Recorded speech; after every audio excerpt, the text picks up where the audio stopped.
Un encuentro con su palabra, porque secase la hierba, marchitase la flor, mas la palabra de Dios permanece para siempre. Con ustedes, el doctor José Ricardo Arias Quintero.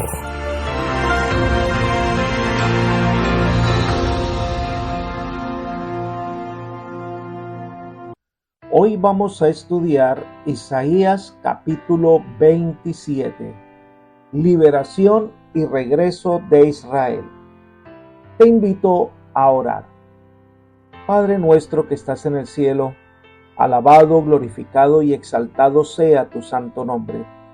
Te pedimos en este momento, oh Dios eterno, que perdones nuestro pecado y que nos ayudes a ser cristianos vencedores.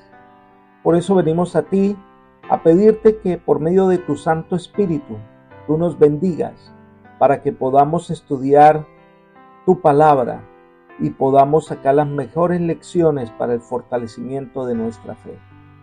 Gracias, Señor, por todo lo que nos das, pues lo pedimos en el nombre de Jesús.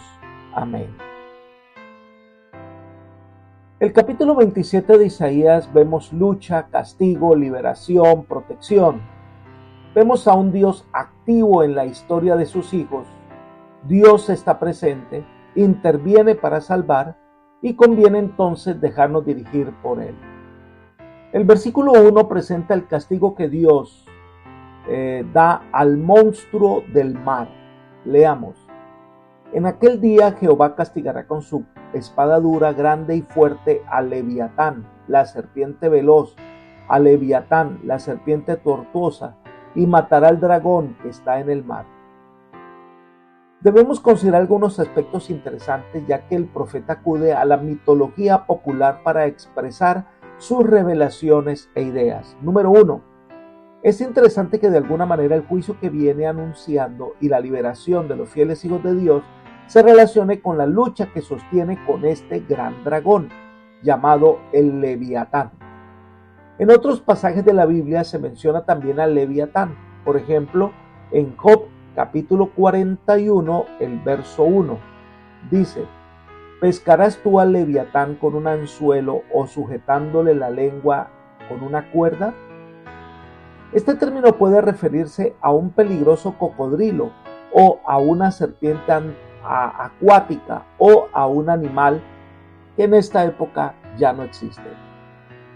Pero es interesante la manera similar en que se presenta en Salmo capítulo 74, versículos 13 y 14. Dice: tú dividiste el mar con tu poder, le rompiste la cabeza a los monstruos marinos, tú aplastaste las cabezas del Leviatán y lo diste por comida a las jaurías del desierto. En la antigüedad, en la mitología cananea, se habla de una gran serpiente de 7 cabezas que llamaban Leviatán. En otros se lo compara con un dragón. Otros consideraban que era un animal real y que se refiere, en este caso, al cocodrilo. Lo cierto es que recibe el castigo directo de Dios. Algunos ven en la serpiente de 7 cabezas y el dragón una representación de Satanás que aparece en Apocalipsis capítulo 12, versículos 3 y versículo 9. Leamos. Y apareció en el cielo otra señal, un enorme dragón de color rojo, encendido, que tenía 7 cabezas y 10 cuernos, y una diadema en cada cabeza. Versículo 9. Así fue expulsado el gran dragón, aquella serpiente antigua que se llama Diablo y Satanás, que engaña al mundo entero, junto con sus ángeles, fue arrojado a la tierra. Y que en el marco del fin del conflicto, Satanás será destruido completamente. Apocalipsis capítulo 20, versículo 10 y versículos 14 y 15. Dice el versículo 10: el diablo que los había engañado será arrojado al lago de fuego y azufre, donde también habrían sido arrojados la bestia y el falso profeta. Allí serán atormentados día y noche por los siglos de los siglos. La muerte y el infierno fueron arrojados al lago de fuego. Este lago de fuego es la muerte segunda. Aquel cuyo nombre no estaba inscrito en el libro de la vida era arrojado al lago de fuego. Así que se habla de una destrucción total del mal. Se habla de una destrucción del originador del mal y los seguidores del mal. Por eso se describe al Señor como el Rey que triunfará. En segundo lugar, al parecer, aunque existe el mito, por la descripción que encontramos también en el libro de Job, se cree que el Leviatán es un animal real y se refiere, en este caso, al cocodrilo. Ahora, un cocodrilo de muchas cabezas sería un monstruo simbólico muy adecuado para designar a Egipto. El cocodrilo abundaba en el Nilo. Y en tercer lugar, en Isaías capítulo 27, versículos 30 y 31, se nombra repetidas veces a Egipto, y esto tiende a confirmar la posición de que el Leviatán es aquí, en primer término, un símbolo de Egipto. Sigamos estudiando Isaías capítulo 27, que en los versículos 2 al 6 registra el canto de Israel, al cual compara nuevamente con una viña productiva. Leamos los versículos 2 y 3. Aquel día cantadle a la viña del vino rojo. Yo, Jehová, la guardo, a cada momento la regaré, la guardaré de noche y de día para que nadie la dañe. En otro pasaje se hace la misma comparación, pero desde otro punto de vista. En Isaías 5 se presenta una endecha por la viña improductiva y pregunta: ¿qué haré a mi viña? Pero ahora esta viña llena toda la tierra con su fruto. Se presenta el gran agricultor celestial, cuidando la viña, vela por ella, la riega. Es una figura hermosa de la manera en que Dios se preocupa por su pueblo y provee todo lo necesario para que pueda ser productivo. Dios protege a su pueblo. Dios cuida a sus hijos. Además, cuando Jesús estuvo con sus discípulos, también los comparó con la vid. Miremos Juan capítulo 15, versículos 1 al 5. Dice: Yo soy la vid verdadera, y mi Padre es el labrador. Todo pámpano que en mí no lleva fruto lo quitará, y todo aquel que lleva fruto lo limpiará para que lleve más fruto. Ya vosotros estáis limpios por la palabra que os he hablado. Permaneced en mí y yo en vosotros. Como el pámpano no puede llevar fruto por sí mismo si no permanece en la vid, así tampoco vosotros si no permanecéis en mí. Yo soy la vid, vosotros los pámpanos. El que permanece en mí y yo en él, éste lleva mucho fruto, porque separados de mí, nada podéis hacer. Dios espera que su pueblo pueda producir frutos de justicia. Elena de White comenta: espere Israel en Dios. El Señor de la viña está ahora mismo juntando de entre los hombres de todas las naciones y todos los pueblos los preciosos frutos que ha estado aguardando desde hace mucho. Pronto vendrá a los suyos, y en aquel alegre día se habrá cumplido finalmente su eterno propósito para la casa de Israel. Días vendrán cuando Jacob echará raíces, florecerá y echará renuevos Israel, y la haz del mundo se henchirá de fruto. Miremos todo en Profetas y Reyes, página 16. Dios viene a recoger los frutos que ha producido su viña. Sigamos con Isaías 27, ahora el versículo 4. Dice: No hay enojo en mí. ¿Quién pondrá contra mí en batalla espinos y cardos? Yo los pisotearé y los quemaré a todos juntos.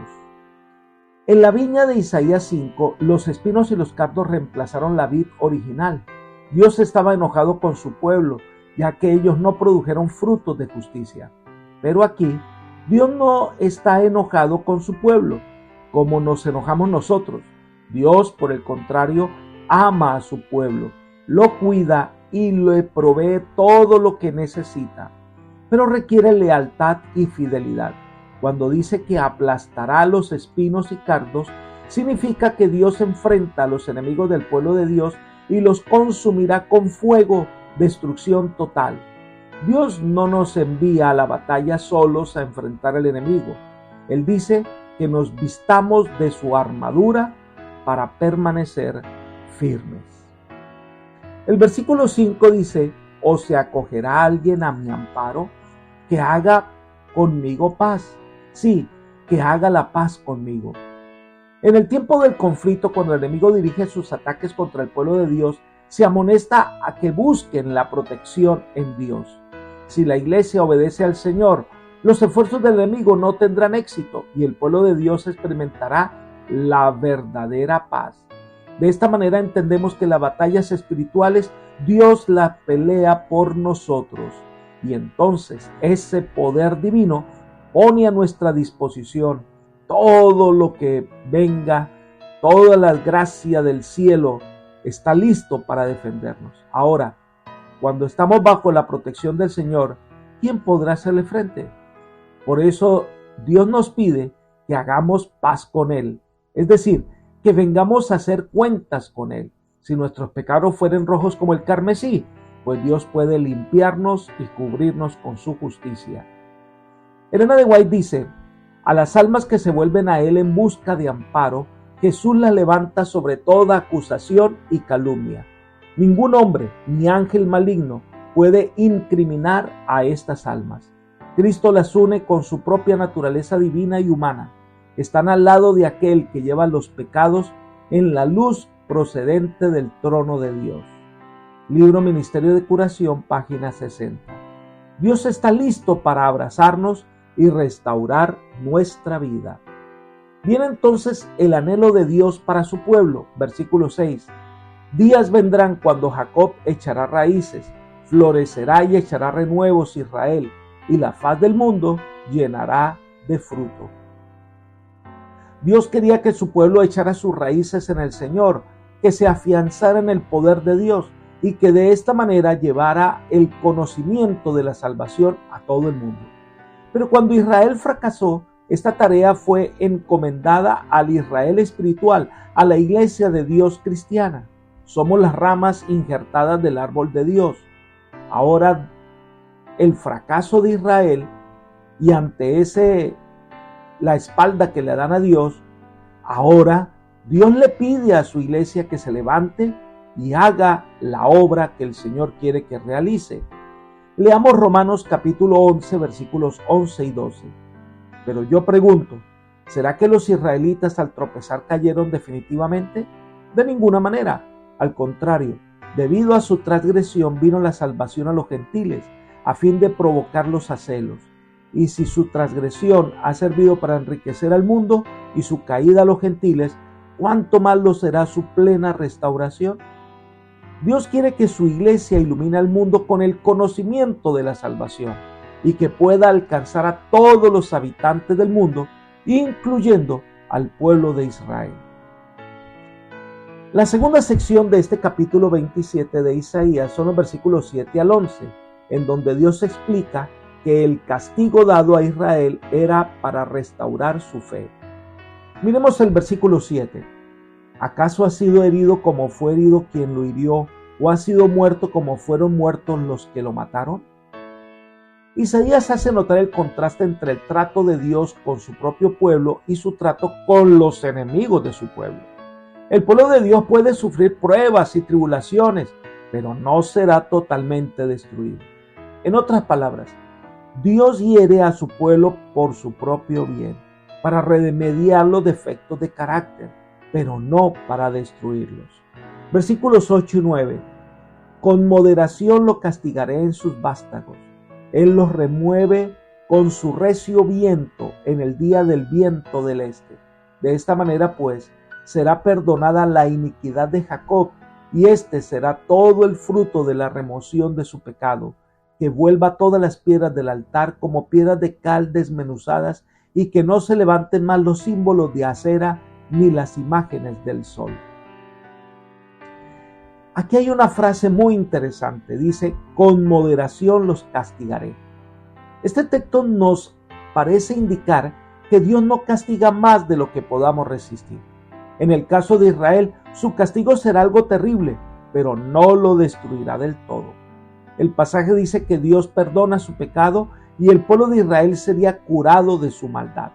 Elena de White explica: mediante el cautiverio babilónico, los israelitas quedaron eficazmente curados del culto a las imágenes talladas.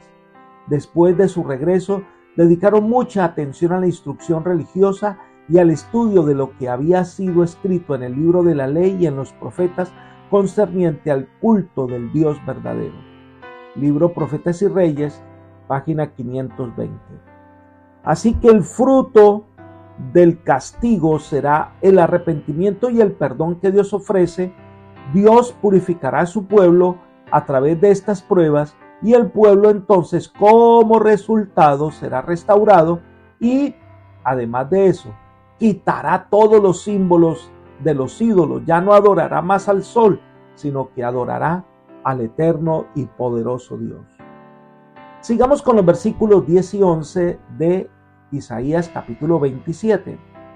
Porque la ciudad fortificada será desolada, la ciudad habitada será abandonada y dejada como un desierto.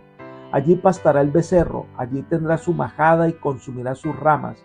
Cuando sus ramas se sequen, serán quebradas y vendrán mujeres a encenderlas, porque aquel no es un pueblo inteligente, por tanto su hacedor no tendrá de él misericordia, no se compadecerá de él el que lo formó. Esta es una referencia en primer lugar a Jerusalén, símbolo del pueblo de Dios.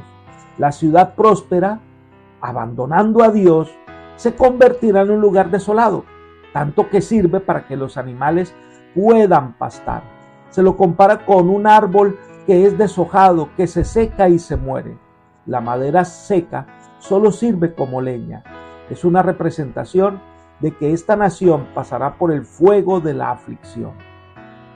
Y llegamos al final de este capítulo donde se anuncia el regreso del exilio. Miremos el versículo 12. Acontecerá en aquel día que trillará Jehová desde el río Éufrates hasta el torrente de Egipto, y vosotros, hijos de Israel, seréis reunidos uno a uno. El Señor le había prometido a Israel la tierra desde el Éufrates hasta el torrente de Egipto. Estas naciones serían trilladas y entregadas al pueblo escogido de Dios. Pero recuerden que en aquel día, por supuesto, que si la relacionamos con la trilla, representa el gran día de juicio. Allí se nos dice que el Señor juntará su trigo en su alfolí celestial y el tamo será quemado. Recordemos las palabras de Jesús en Mateo capítulo 13, versículos 39 y 40. Él dice: el enemigo que la sembró es el diablo, la siega es el fin del mundo, y los segadores son los ángeles. De manera que, así como se arranca la cizaña y se quema en el fuego, así será en el fin de este mundo. Los hijos de Dios estarán seguros en el granero del Señor. Los impíos serán destruidos. Leamos el versículo 13 del capítulo 27 de Isaías. Acontecerá también en aquel día que se tocará con gran trompeta. Vendrán los que habían sido esparcidos en la tierra de Asiria y los que habían sido desterrados a Egipto, y adorarán a Jehová en el monte santo en Jerusalén. El profeta vuelve a referirse a en aquel día. Es el momento que el Señor ha determinado para su pueblo. En primer lugar se refiere a la restauración del reino de Israel. El propósito de Dios, que este pueblo llegara a abarcar a todo el mundo, en donde las naciones de la tierra llegaran a adorar al Señor. Es interesante también que se habla del momento en que los esparcidos serán otra vez reunidos. Si Israel hubiese cumplido todos los propósitos divinos, habría llegado a ser el centro del planeta Tierra. Pero lamentablemente estas promesas no fueron cumplidas por Israel debido a su rebelión. Entonces serán cumplidas al momento cuando Cristo venga a establecer su reino y junte a todos los escogidos de Dios de todas las partes de la tierra. Y entonces fundará su reino en justicia y paz eterna. Apreciado amigo y hermano, las promesas de Dios se aplican a tu vida. La seguridad de la salvación es una realidad cuando Cristo se convierte en el centro de tu existencia. Te invitamos a dar al Señor el lugar más importante de tu vida. Acepta a Cristo como el Rey de tu existencia y podrás vivir con Él por toda la eternidad. Que el Señor te bendiga y te guarde y te guíe por sendas de paz. Es mi oración por ti. Amén.